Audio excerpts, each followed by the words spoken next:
शिवोहम। शिवम गुरुदेव। गुरुदेव भगवान के श्री चरणों में प्रणाम। शिवोहम। शिवम गुरुदेव। शिवम। हाँ शिवोहम। शिवोहम। प्रणाम गुरुदेव। शिवोहम। हाँ शिवोहम।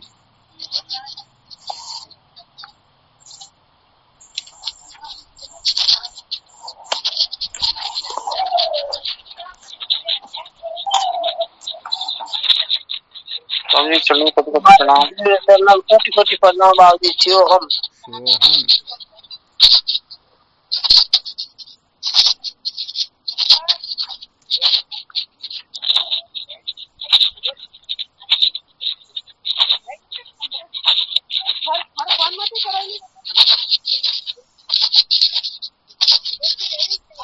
क्या विषय चल रहा था अपना? संसार को बनाए रखकर कभी भी सत्य का साक्षात्कार नहीं किया जा सकता। संसार को बनाए रखकर कभी भी सत्य का साक्षात्कार नहीं किया जा सकता, यही चल रहा था ना जी होता है। क्या सुना रहे थे इसके अंतर्गत? कल क्या सुनाया था, ध्यान में है? कल अंत्यकरण की शुद्धि के बारे में बता रहे। अच्छा, अंतःकरण की शुद्धि के बारे में ना। जी होता है। ऐसा समझना चाहिए कि अंतःकरण की अशुद्धि ही परमात्मा की अप्राप्ति है और अंतःकरण की पूर्ण रूप से शुद्धि ही परमात्मा तत्व की प्राप्ति है। अंतःकरण की शुद्धि से तात्पर्य क्या होता है? अंतःकरण रहे ही नहीं, बल्कि अंतःकरण भी क्या हो जाए? अरे जब बात हो जाए। हाँ, जो वस्तु जब तक ब्रह्म से भिन्न नहीं हो जाती है तब तक वह वस्तु अपवित्र होती ही नहीं। ब्रह्म से भिन्न होकर के ही अपवित्र हो सकती है। ध्यान रखना, जैसे संकेत कर देते हैं मलमूत्र आदि जो है, जब तक बस पधारो, मौन हो जाओ, मौन हो जाओ, सत्संग चल रही है। नीचे बैठो,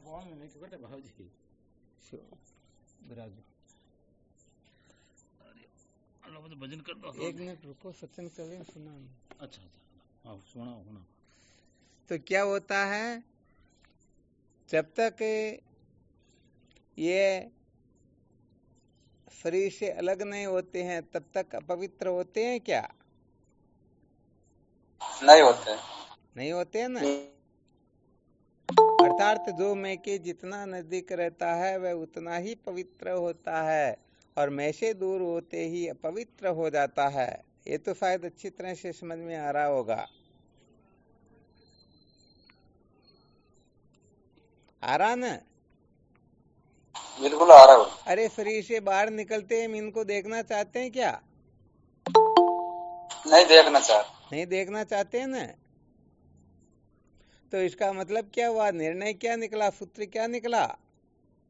जो वस्तु मैं के जितने समीप रहती हैं वह उतनी ही पवित्र होती हैं और मैं से दूर होते ही वह अपवित्र हो जाती हैं।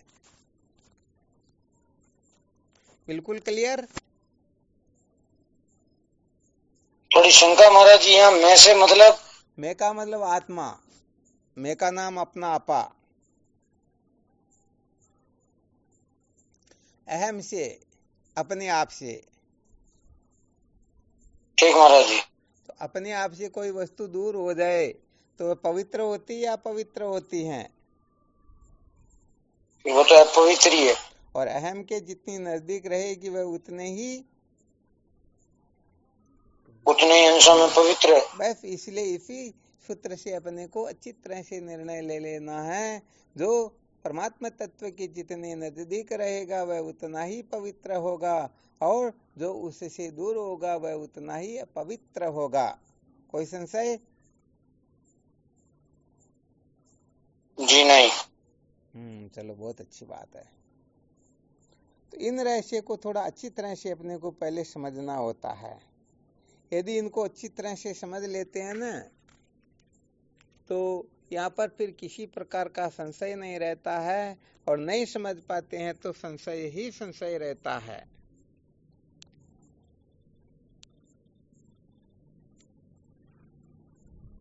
अनेक दृष्टांतों से इस रहस्य को हम अच्छी तरह से समझ सकते हैं। स्नान करने के पश्चात जिन कपड़ों को खोल दिया, क्या वापस उनको पहनने की इच्छा होती है क्या? नहीं जी, नहीं होती है ना, क्योंकि वो अपने शरीर से अलग होते ही हम उनको क्या समझ लेते हैं, अब ये अयोग्य हो गए हैं।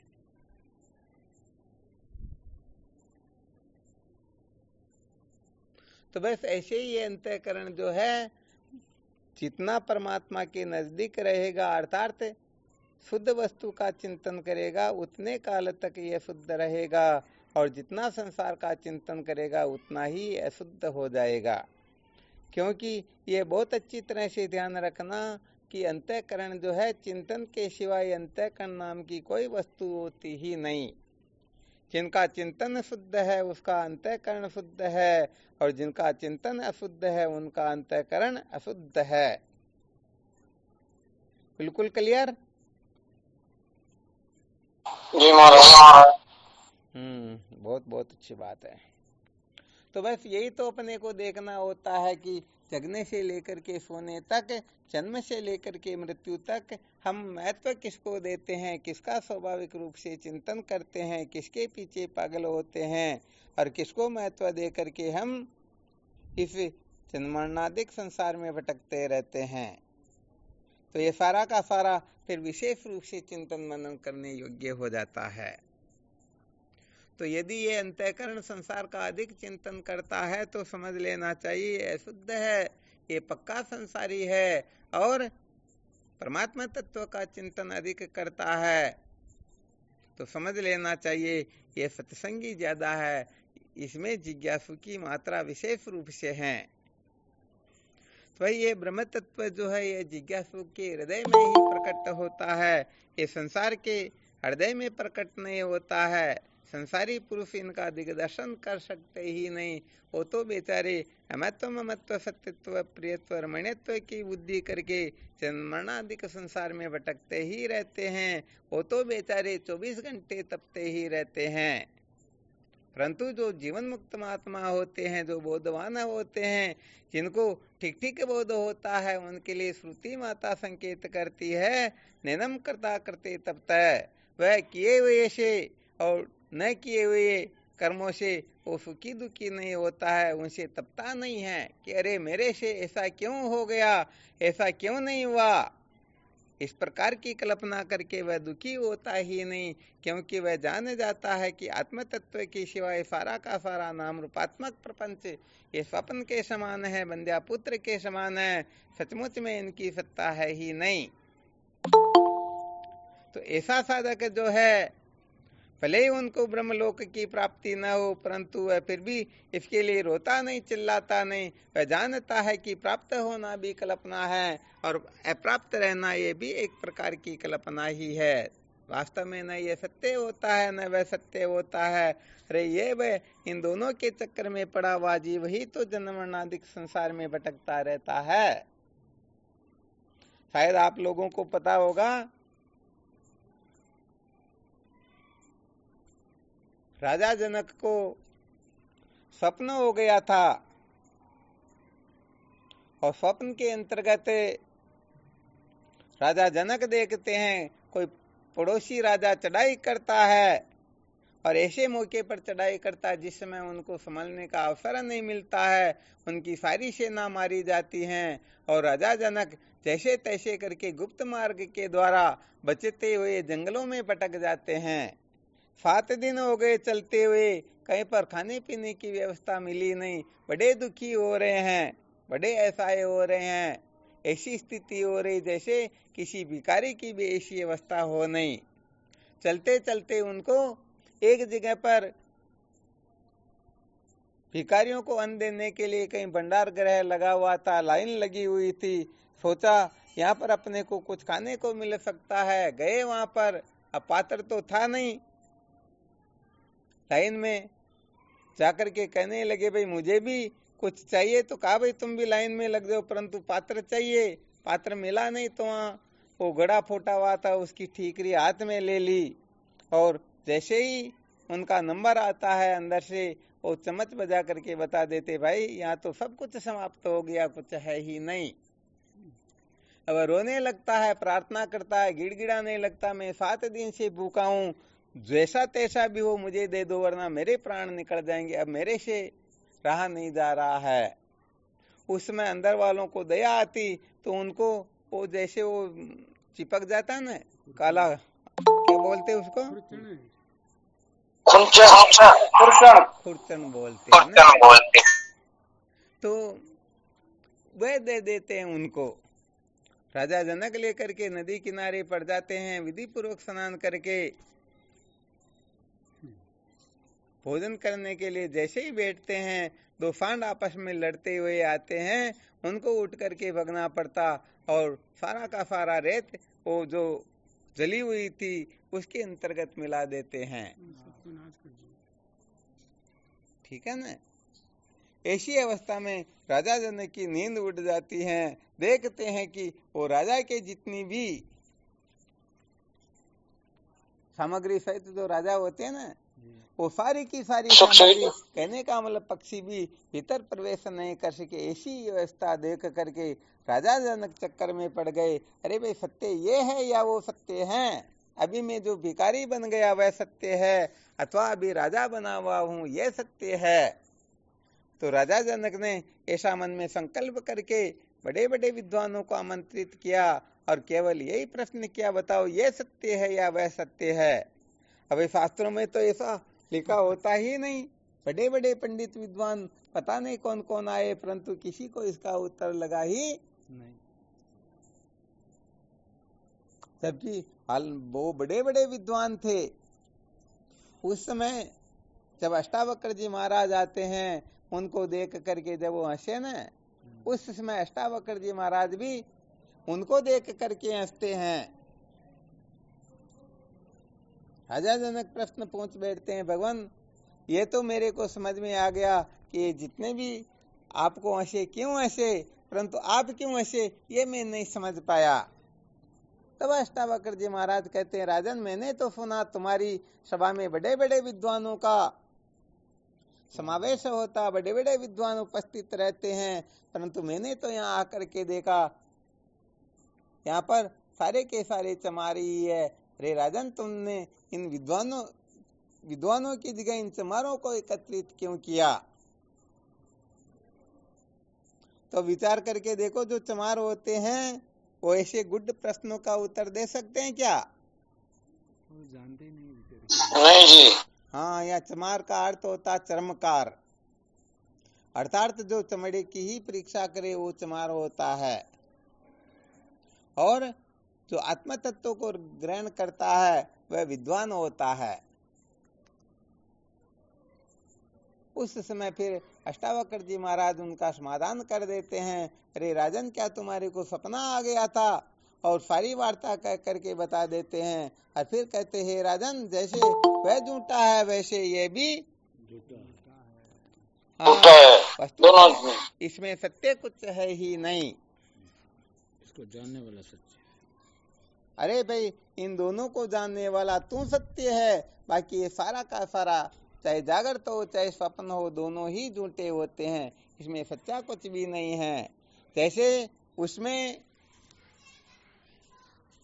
तूने अपने आप को दीनहीन जान करके दुखों का अनुभव किया और इस समय अपने को समस्त ऐश्वर्यों से संपन्न समझ करके सुखों का उपभोग कर रहे हो, सचमुच में वह भी झूठा है और यह भी झूठा है। वास्तव में न वह था और न ये रहेगा, ये भी बदल जाएगा, इनकी सत्ता है ही नहीं। बिल्कुल क्लियर न? जी महाराज, वो छोटा सपना ये बड़ा सपना। हाँ, सपना सपना ही होता, चाहे छोटा हो या बड़ा, उनके मिथ्यात्व निश्चय में अंतर नहीं होता है, ये बिल्कुल क्लियर है। तो देखो यहाँ पर रहस्य क्या बताया गया।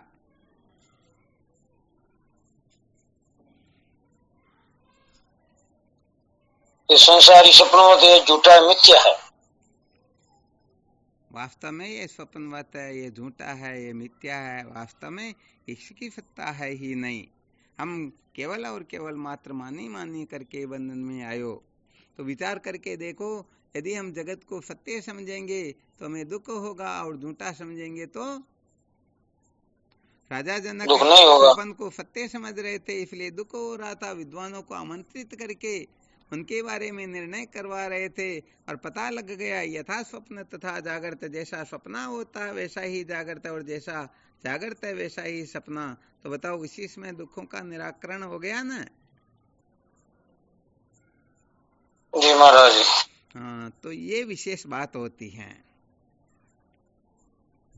यहाँ पर जब तक ठीक प्रकाश से कोई रहस्य को समझ नहीं पाता है, तब तक वह दीन दुखी ही रहता है, और जब ठीक प्रकाश से समझ जाता है तो सर्व दुखों की अत्यंत निवृत्ति हो जाती है। तो यह निर्णय क्या निकला, सार बात क्या निकली?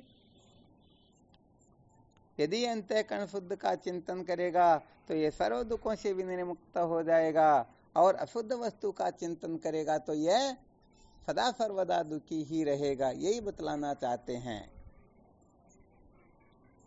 अच्छा, शुद्ध अशुद्ध का मतलब क्या होता है? शुद्ध किसे कहेंगे, अशुद्ध किसे कहेंगे?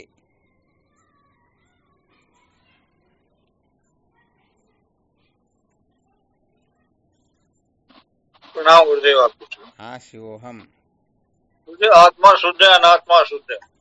हाँ, नहीं, ये तो बिल्कुल, धन्यवाद, बहुत अच्छी बात है। ये तो बिल्कुल क्लियर है, परंतु शुद्ध शब्द का अर्थ क्या होता है और अशुद्ध शब्द का अर्थ क्या होता है, ताकि निर्णय तो अंत में इसी जगह जाएगा कि आत्मा शुद्ध है और अनात्मा जो है वह अशुद्ध है। महाराज जी, नाम रूपात्मक प्रपंच ये सब अशुद्धि है बस। नहीं, फिर गड़बड़ हो गई।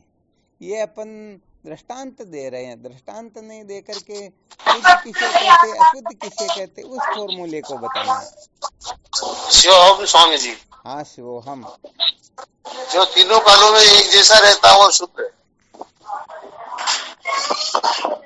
बहुत अच्छी बात है।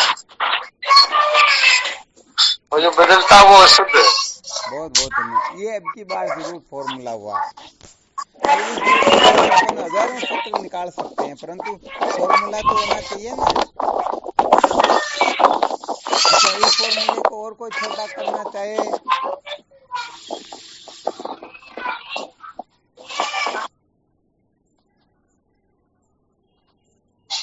और भी कोई शुद्ध शुद्ध के बारे में बता सकता है?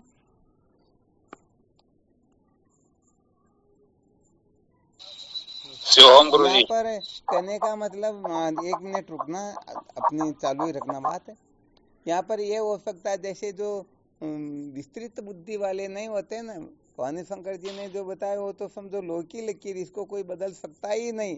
परंतु क्षुद्र बुद्धि वाले ऐसा भी समझ सकते हैं, मेरे जन्म से पहले भी ये संसार था और मरने के बाद में भी संसार रहेगा, तो इसका मतलब ये तीनों कालों में रह रहा है। वरना आकाश के लिए तो करीब करीब सभी लोग समझते हैं ना।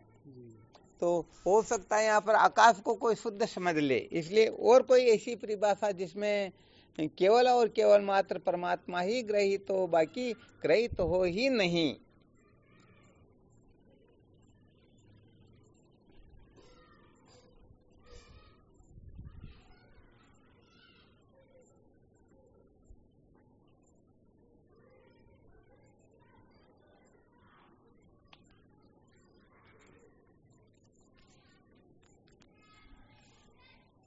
किसी को फॉर्मूला ध्यान में नहीं है क्या? हाँ, कौन बोलना चाह रहे थे, अब बोलो। गुरुजी, तत्व ज्ञान ही शुद्ध है और ये संसार अशुद्ध है। हाँ, नहीं, फिर भी इसको सब समझ नहीं पाएंगे ना स्वामी जी। ये तो सबके समझ में आ जाएगा। कौन सा? भाई, ये जो संत शास्त्र जो कहता है उस धर्म के अनुसार चलता है वो शुद्ध है। नहीं नहीं, ऐसा बिल्कुल भी नहीं है। यहाँ पर तो अनेक धर्म शास्त्र है, कौन सा शास्त्र क्या कह रहा, कौन सा क्या कह रहा, सबको पढ़ लोगे तो दिमाग खराब हो जाएगा। ये तो बहुत छोटी बात होगी, इसका कोई विशेष महत्व नहीं।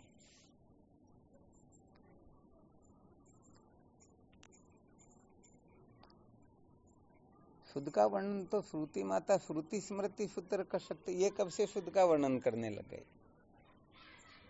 ये तो व्यवहारिक सत्ता को लेकर के ज्यादा उपदेश करते हैं। ये करेंगे तो सुगुण साकार को ज्यादा महत्व देंगे, सुगुण निराकार को ज्यादा महत्व देंगे। हालांकि कोई भी शास्त्र जो है निर्गुण निराकार परमात्मा तत्व का कथन करवाए बिना पूर्ण होता ही नहीं, परंतु ये ज्यादा अनात्म कचरा भर दिया जाता है तो लोग ऐसा समझने लग जाते हैं कि अरे भाई इनका उद्देश्य यही है। हालांकि भले कहो सत्य को स्वीकार कर ले, हाँ ज्ञान बिना मोक्ष नहीं होती है, परंतु कर्म का इतना कीचड़ा कर देते, इतना विस्तार कर देते, इतना उसमें वर्णन कर देते हैं, सत्य तो छुप जाता है ना। हाँ तो ज्यादा तो प्रचार उनका हो रहा ना। फिर तो धर्म शास्त्रों में तो धर्म कर्म की बातें होगी, धर्म कर्म कोई सत्य थोड़े होता है। यहाँ तो ब्रह्मलोक भी सत्य नहीं है। जागर स्वप्न सुसुप्ति से जो परे होता वो सत्य होता है।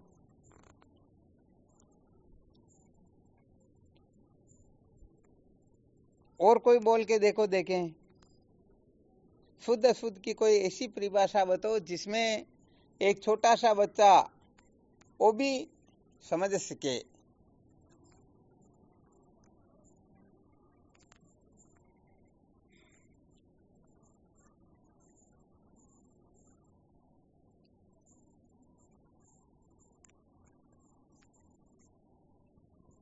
कोई भी बता सकते हो? शुद्ध किसे कहते हैं, शुद्ध किसे कहते हैं? बहुत छोटा फॉर्मूला बताना, ज्यादा लंबा चौड़ा नहीं, जिसको बिना पढ़ा लिखा हुआ, जिनके वेदांत के संस्कार, क्योंकि भी वो अंतःकरण को शुद्ध कर रहा है तो परमात्मा को तो जानता भी नहीं है।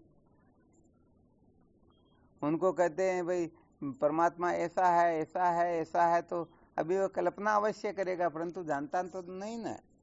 उनके अनुभूत ऐसी वस्तु का वर्णन करना जैसा उन्होंने अनुभव कर रखा हो, ताकि वो अच्छी तरह से इस रहस्य को समझ सके। ईश्वर शुद्ध है, ईश्वर से जो वो तो बस फिर गड़बड़ हो गई ना। ईश्वर शुद्ध है परंतु ईश्वर को जानता थोड़ी क्या। ऐसे ब्रह्म शुद्ध है, ईश्वर शुद्ध का एक ही तो बात है, कोई भिन्न थोड़ी है। पर ईश्वर को तो जानता नहीं ना, या जानता नहीं तो उसे चिंतन करना न। कहने का मतलब शुद्ध का चिंतन करेंगे तो अंतःकरण शुद्ध, और अशुद्ध का चिंतन करेंगे तो अंतःकरण अशुद्ध। हाँ ईश्वर के बारे में उसने सुन जरूर रखा परंतु भी जानता नहीं है।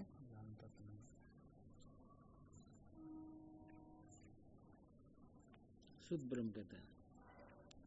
हाँ बात तो बिल्कुल सही है, परंतु वो थोड़ी प्रक्रिया सोच समझ के ही बतानी पड़ेगी। शुद्ध अशुद्ध का फॉर्मूला क्या है? अरे गजब करते हो, इतने साधक। ये तो बिल्कुल साधारण बात है, कोई बड़ी बात तो है नहीं, विशेष तो है नहीं। गुरुदेव का चिंतन करना ही शुद्ध है। नहीं अभी तो वैसे देखा जाए तो उनको समझो गुरुदेव की प्राप्ति हुई ही नहीं अभी तक तो।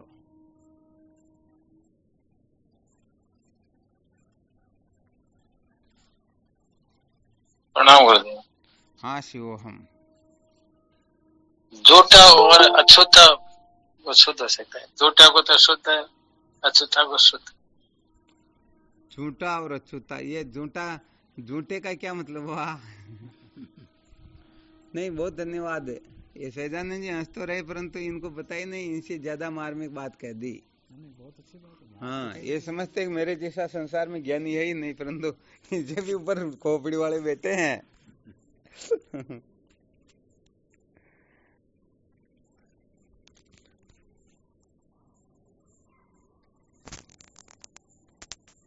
वैसे देखा जाए तो 80% सूत्र गोविंद जी ने कमाल का बता दिया, क्योंकि यहाँ पर व्यवहारिक दृष्टि से समझना है ना। इन्होंने बताया भाई जैसे थाली में जो भोजन आता है ना, तो अभी तो वह बिल्कुल अछूता है, वो झूठा किया हुआ है क्या, इसलिए वो शुद्ध है। और जब उसमें से हम थोड़ा बहुत खा लेते तो फिर अशुद्ध हो जाता है, फिर वह किसी काम का थोड़े होता है क्या? होता है क्या? नहीं होता है।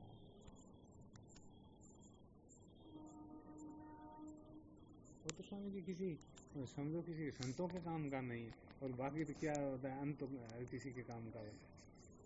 और तो यहाँ समझदारों के लिए कहा जा रहा, कुत्तों के लिए थोड़ी। कुत्ते तो उनको खाएंगे खाएंगे, शुद्ध और शुद्ध उनको कोई मतलब थोड़ी। व्यवहारिक सत्ता में जब हम चर्चा कर रहे होते हैं तो जैसे 10 व्यक्ति बैठे हुए, एक व्यक्ति किसी थाली में भोजन कर लेता और आदि छोड़ देता है, फिर दूसरे व्यक्ति खाने के योग्य थोड़ी। कोई खाना चाहे तो उनकी मर्जी है, वरना कोई प्राय खाते थोड़ी। क्या अपने को कोई कह दे तो खाते थोड़ी। हम उनको झूठा समझते हैं, अशुद्ध समझते, शुद्ध नहीं समझते, कहने का मतलब। झूठा हो जाता है, अशुद्ध हो जाता है। फिर विचार करके देखो क्या हो सकता है यहाँ पर, क्योंकि इस रहस्य को बहुत अच्छी तरह से समझना है कि अशुद्ध का चिंतन ही अंतःकरण की शुद्धि है और शुद्ध का चिंतन ही अंतःकरण की शुद्धि है। जब इस रहस्य को ठीक तरह से समझ लेंगे तभी तो हम शुद्ध का चिंतन कर पाएंगे, तभी तो हम अशुद्ध का चिंतन त्याग कर पाएंगे, वरना क्या कर पाएंगे? गड़बड़ी तो करेंगे न बड़ी खतरनाक। हाँ चलो आज ऐसा रहस्य बताते हैं ताकि आप सदा सर्वदा चाहो तो अंतःकरण को शुद्ध कर सकोगे, चाहो तो अशुद्ध कर सकोगे। आपके हाथ की बात रहेगी। 24 घंटे आप परम स्वतंत्र होगे। आप चाहोगे तो अंतःकरण अपवित्र कर दोगे। कितना गजब का फॉर्मूला बताया जा रहा, परंतु बड़ा सावधान रहना। थोड़ा इस पर और चर्चा चल रही है तो थोड़ा निर्णय निकालते हैं। महाराज जी मेरे फोन में थोड़ा विक्षेप हो गया, शुद्ध अशुद्ध का आपने कुछ बताया क्या? नहीं, गोविंद जी महाराज ने बताया। अभी इतना सा बताया, थाली में आया हुआ भोजन यदि हम उसे अभी तक छू नहीं पाए हैं तो वह शुद्ध है, और उसमें से हमने कुछ ग्रहण कर लिया तो फिर वह भोजन अशुद्ध हो जाता है। तो अभी तक जितनी भी परिभाषाएं बताई गई उनमें से ये थोड़ा ज्यादा सटीक बैठ रहा। दृष्टांत बहुत अच्छा दिया, ये कहना पड़ेगा।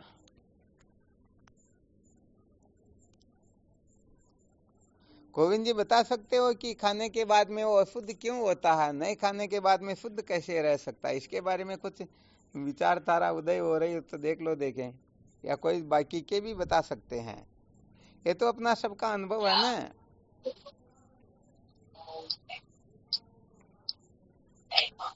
प्रणाम बता। हाँ शिव, हाँ। भोजन को झूठा करने के बाद तो वैसे खुद के लिए लायक होता है, दूसरे के लायक तो होता ही नहीं है, तो फिर बाद में दूसरों को खिलाते धर्म भ्रष्ट होता है। अच्छा अच्छा, हाँ, बहुत अच्छी बात है। चलो जितनी आपकी समझ बता दिया, बहुत अच्छा। और कोई साधक बता सकते हैं क्या?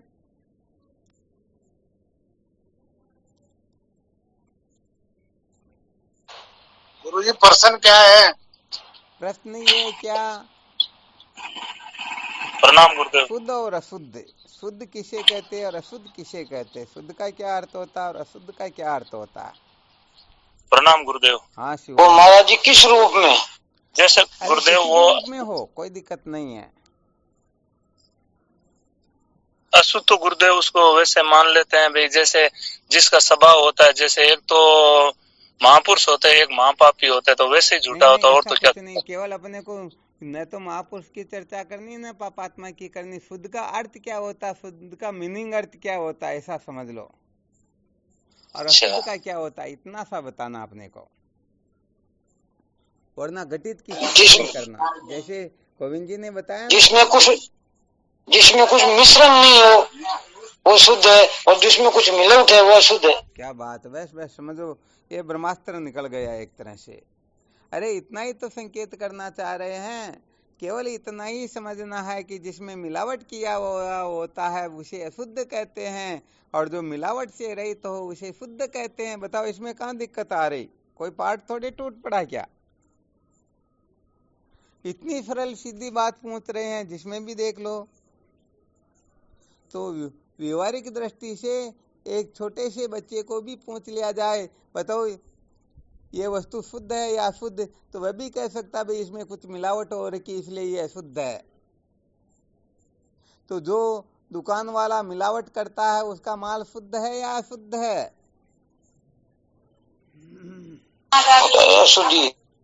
हाँ, सर्वत्र देख लेना अच्छी तरह से। केवल अपने को इतना ही फॉर्मूला पकड़ना है, जिसमें मिलावट किया हुआ हो वह शुद्ध होता है, जो मिलावट से रहित हो वह शुद्ध होता है।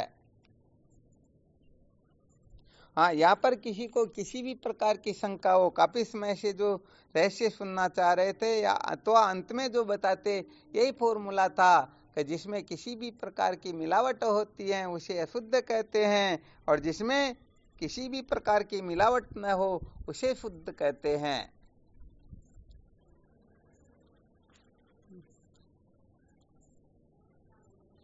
यहाँ पर किसी को कोई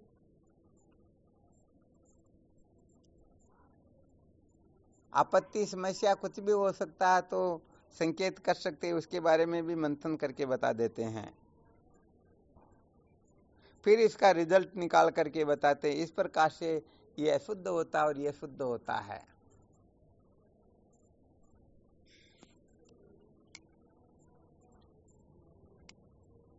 विस्तार से वर्णन तो बोले कल युक्ति सहित करके बताएंगे कि भाई ये जो वस्तु है ये मिलावट से रहित है और ये मिलावट सहित है। इसमें थोड़ी प्रक्रिया से समझाएंगे। आज केवल मात्र इसका ऊपरी ऊपरी आरती करके देख लेते, समय भी होने वाला है, 8-10 मिनट और सुना देते हैं।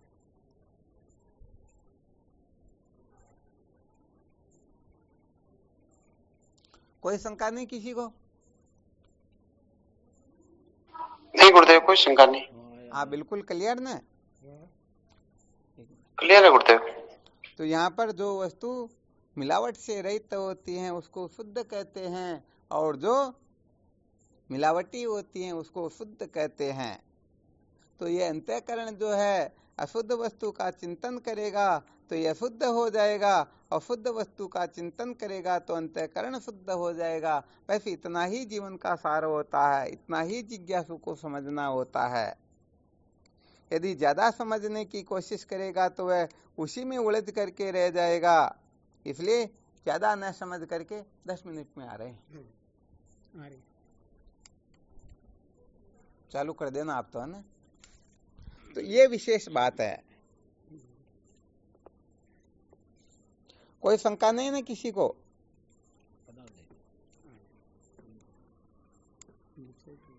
नहीं गुरुदेव।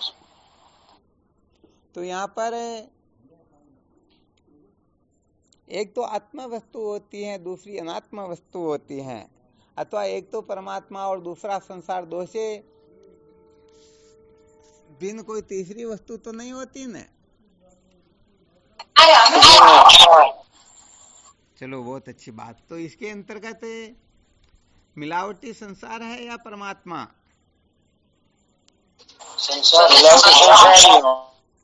संसारी है क्या?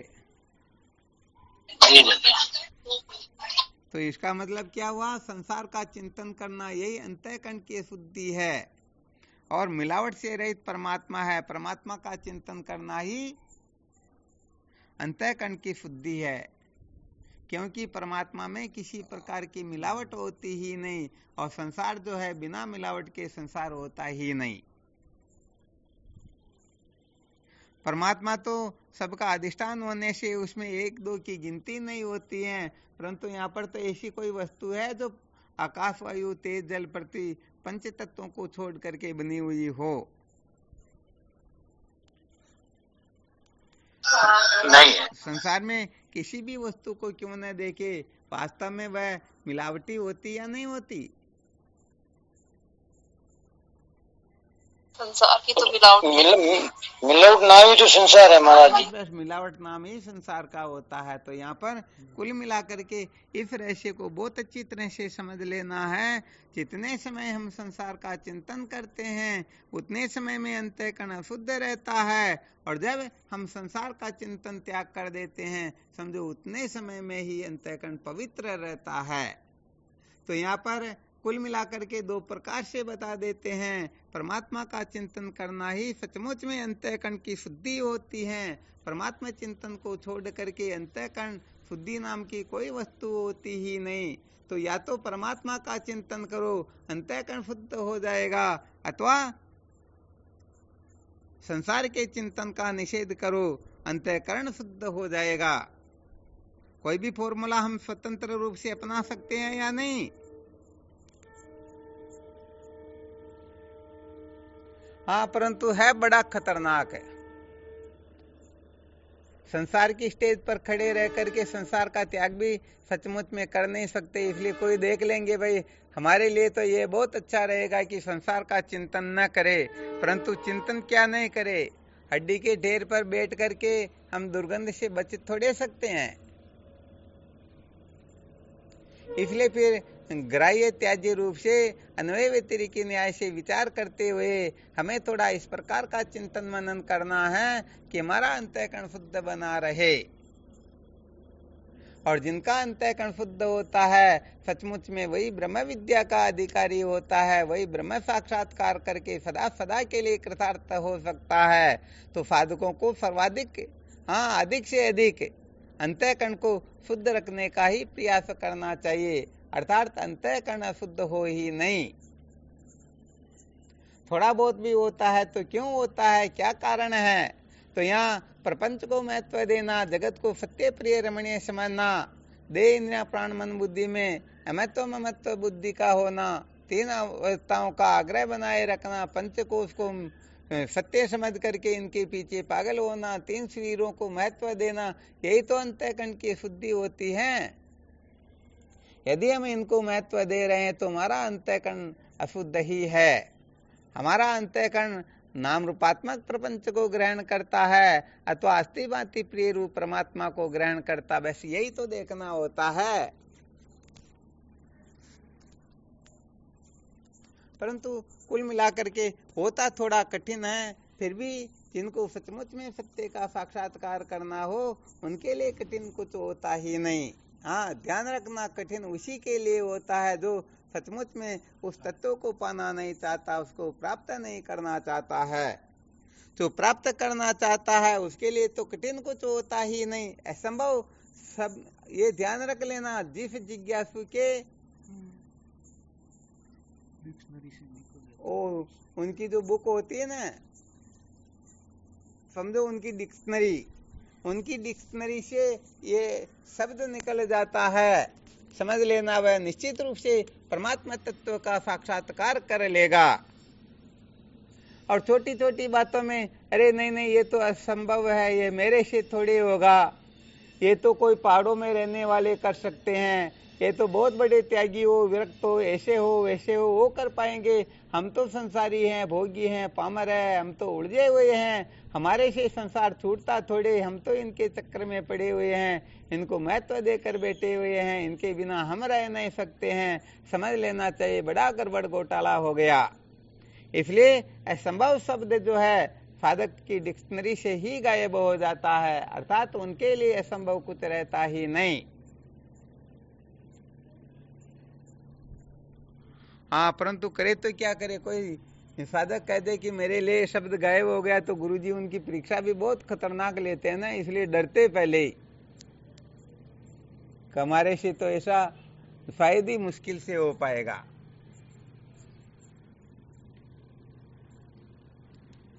तो चलो इसके लिए थोड़ा चिंतन मनन करना, अच्छी तरह से विचार करते रहना, अच्छी तरह से समझने की कोशिश करना।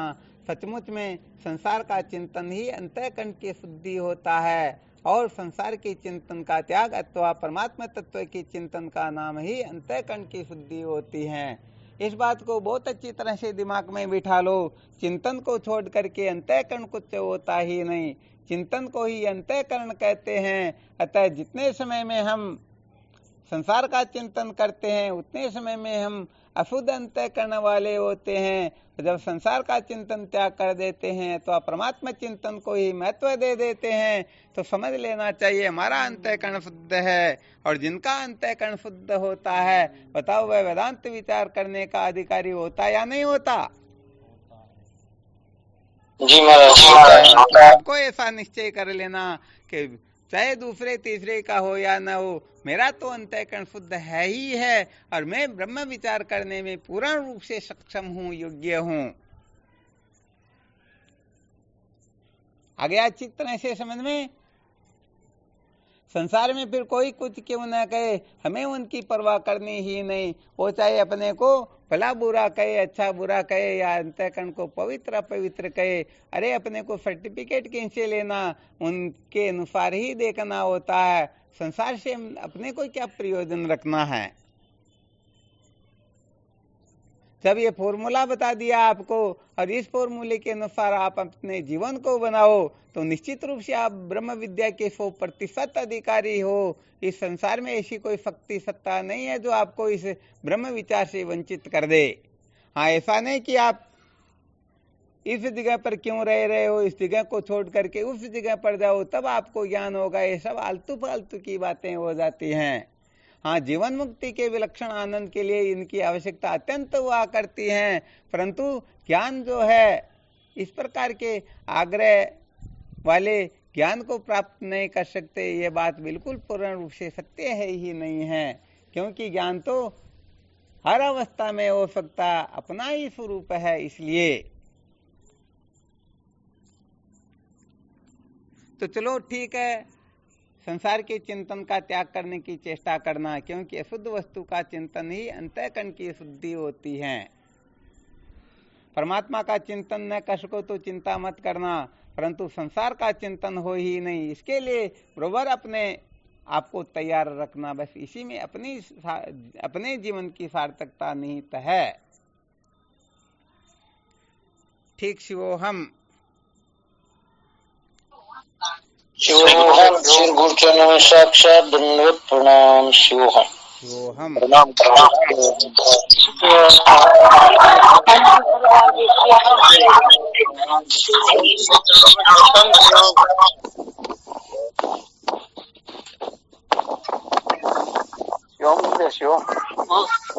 गुरुदेव भगवान के श्री चरणों में प्रणाम। शिवोहम।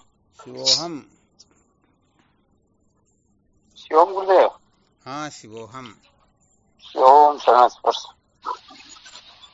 प्रणाम गुरुदेव। शिवोहम। शिवोहम।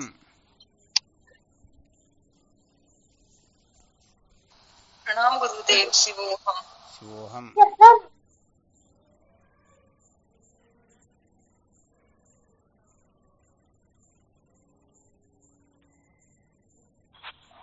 प्रणाम गुरुदेव आपके श्री चरणों में। शिवोहम। प्रणाम स्वामी जी आपके चरणों में कोटि कोटि प्रणाम। हाँ, शिवोहम।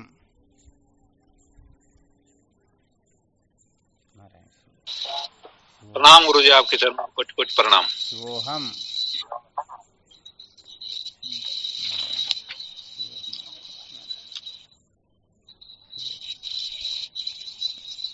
स्वामी जी के चरणों में कोटि कोटि प्रणाम। शिवोहम।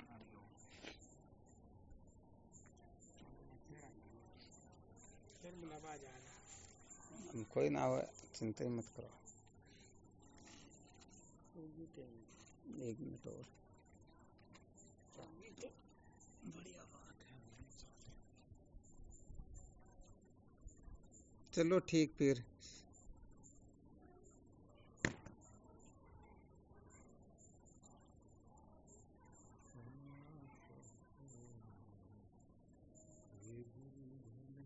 ठीक शिवोहम।